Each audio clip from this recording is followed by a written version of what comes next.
In anime, especially shonen, there are always similarities, but this video is more about where Kakashi failed and Gojo succeeded, and also, the Kakashi failures in general. The sensei is a common trope, yes, and there are a lot of parallels with JJK, aka Jujutsu Kaisen, and in this video, going forward, I'm going to refer to Jujutsu Kaisen as JJK for short. Yuji has a demon, Naruto has a demon, 3 students, but that's more so a common thing that we see in anime group, and I believe it's possibly a special number, or I overheard someone saying that it's power in 3, not sure the significance. And I think that Gojo, as of right now, is a good to solid teacher. Some forms I would say great, very to the point, but looks like a lot of his students, they kind of get a lot of hands off teaching and learn on the fly, which is something I think is absolutely planned. And Gojo basically is everything that Kakashi isn't. Kakashi neglected Naruto for most part due to Sasuke being a brat. Yes, I know that's kind of deep, and I know there's a lot between his family and how the village happened beforehand. Sasuke, all he wanted was revenge.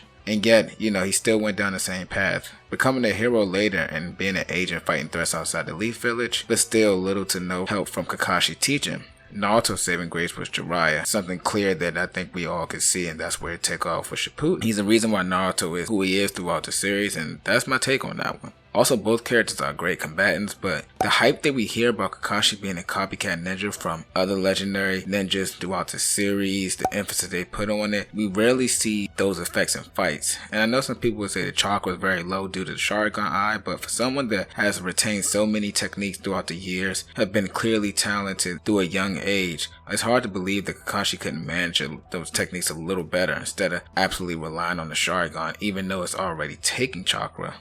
All of them can't be as draining as using the Sharingan techniques that he used, and also Kakashi wrestled him. He is now stronger than his war self. Hard to believe for me because Naruto was giving him a chakra boost and he was going crazy. But apparently through the novel he has learned many new powerful jutsu, including medical, and chakra has been significantly increased. While I can see some of that making sense, it just seems a little lackluster, and more so when you look back and reflect on it that we left a lot on the table that could be part of the main story and when it was taking place. Now Gojo is arrogant, also has a 6 eyes technique, and for those who will read or hasn't read, I'm not going to go in depth on how he was able to manage and learn and grow with his technique, but it is as advertised. Combat is always completely on a different level every time he takes the battlefield, and while I'm sure he knows more techniques every time he steps on the screen, he rarely disappoints. And that could be a spoiler within itself. Straying away from the obvious comparison, how he look and personalities are very different. Gojo has a very outgoing, confident in how he speaks, and for the lack of better words,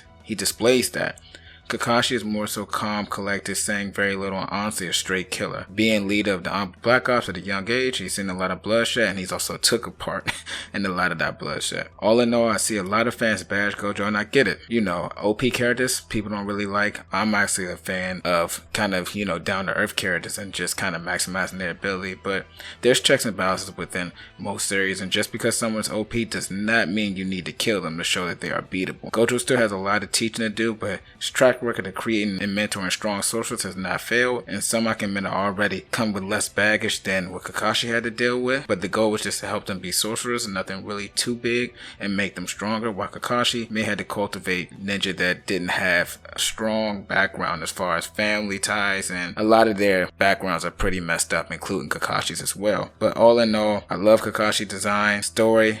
He's a far better soldier than Gojo can be and would be, for the parallels, a sorcerer. He just doesn't live up to the hype when it comes to him being front stage as in Kakashi. Let me know your take. This is the podcast, or more so the YouTube, for the people, from the people, and I would love to take all your takes on. Appreciate it.